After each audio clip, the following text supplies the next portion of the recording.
Arsenal are the FA Cup winners 2020. And Pierre-Emerick Aubameyang is the man who lifts that trophy proudly aloft. Arsenal are FA Cup winners.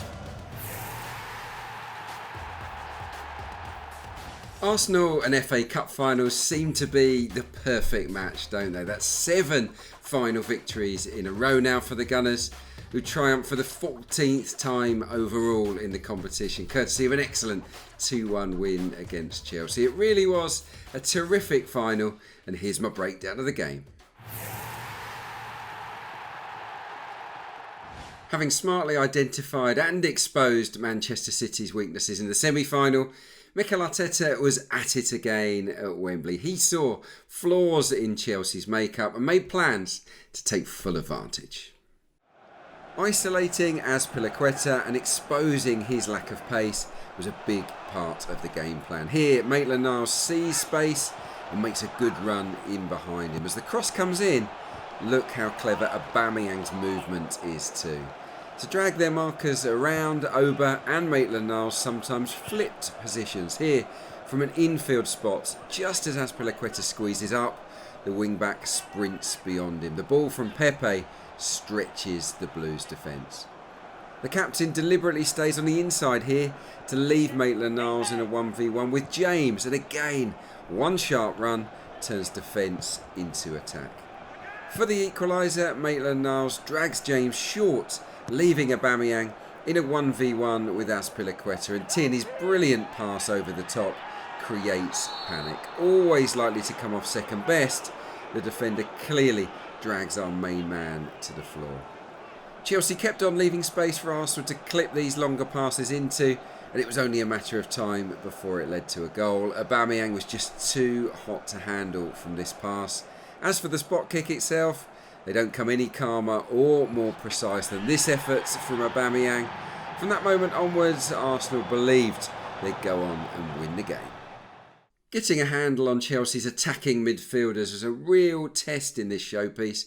Early on, they posed Arteta's men no end of problems.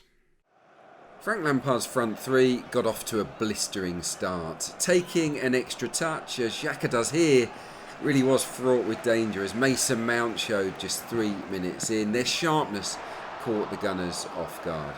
Early on in his first cup final, this fantastic save was, though, a great moment for in-form Emi Martinez. For Chelsea's opener, look how Holding follows Pulisic into his own half.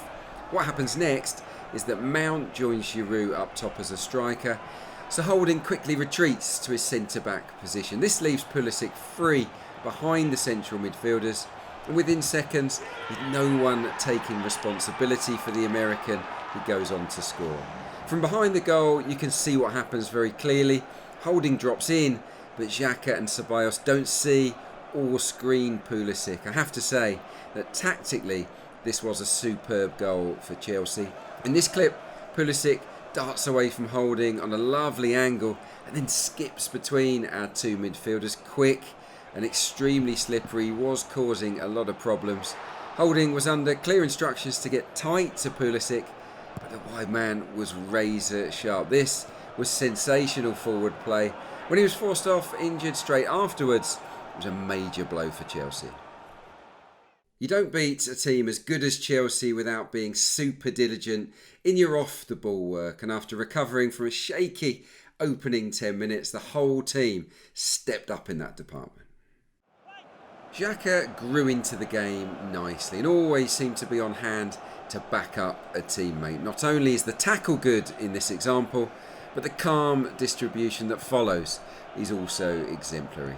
In a tactical sense, Arsenal squeezed up 10 or 15 yards too, and the press was very effective. Once Chelsea were put under duress, their assurance in possession fell away. David Luiz definitely won his physical duel with Olivier Giroud. He was forceful whenever the ball was fed into the Frenchman. Giroud was bumped off the ball by the Brazilian all evening, winning that key battle with ease. He might only be on loan, but this was another fully committed display from Dani Ceballos. He charged around, breaking up play with unquestionable desire. And just as we saw against City in the semi-final, the Gunners formed a red and white wall on the edge of their own box when needed. Collectively, they put up roadblocks that Chelsea never came close to breaking down. Ahead of this FA Cup final, I always felt that discipline would be of critical importance, and thankfully it was Arsenal that radiated self-control beneath the arch. In almost 104 minutes of playing time, Mikel Arteta's Lionhearts made just 2 fouls. That is a truly incredible stat, especially when you consider how assertive they needed to be. It's the first time since August 2015 that Arsenal have given away just 2 fouls, and that's in all competitions. Chelsea were pretty ill-disciplined by contrast, making a total of 14 fouls. Kovacic was unlucky, I think, to collect a second yellow, but for me, Azpilicueta was fortunate to escape a red for his penalty foul. Diving into tackles too often, the Blues failed to keep their heads as well as the Gunners. Both wing-backs played extremely well. Let's check out their touch maps, which tell a story of how they performed. The first thing to look at is the number of touches in central areas. When Arsenal played out from the back, they'd often slide inside to a central midfield position to give the man on the ball an extra option. This worked very well. The key point though is how many touches both Bellerin and Maitland-Niles had in advanced areas. They showed great ambition, ensuring that this was a back 3 and definitely not a back 5. They succeeded in pushing Chelsea's wing-backs deeper. If you score the winner in an FA Cup final, legendary status is guaranteed there and then. But if that goal also happens to be a thing of beauty, you know that it will never ever be forgotten. Let's relive Pierre-Emerick Aubameyang's glorious second goal all over again. Hector Bellerin won't claim an assist, but his driving run is the reason this goal happened. He takes the initiative and forces Chelsea's defenders to make mistakes. Pepe stays calm, Aubameyang holds his width with admirable restraint and then embarrasses Zuma with a piece of sublime skill.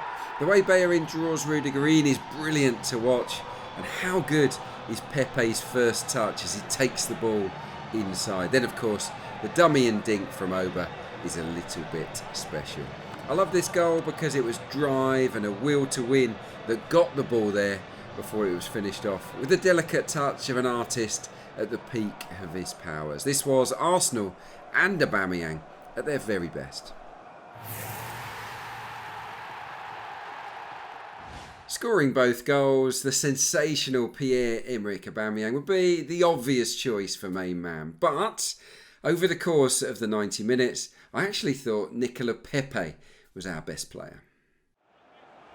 What stood out most was his insatiable work rate. Pepe was really up for this game, winning the ball back well and always looking to surge forward with positive intent. He inspired this breakaway all on his own. This brave tackle in injury time typified how much victory meant to the fired up Ivorian. We got a bit of everything from Pepe on the day. His speed, quick feet and balance were a real handful for the Blues all game long.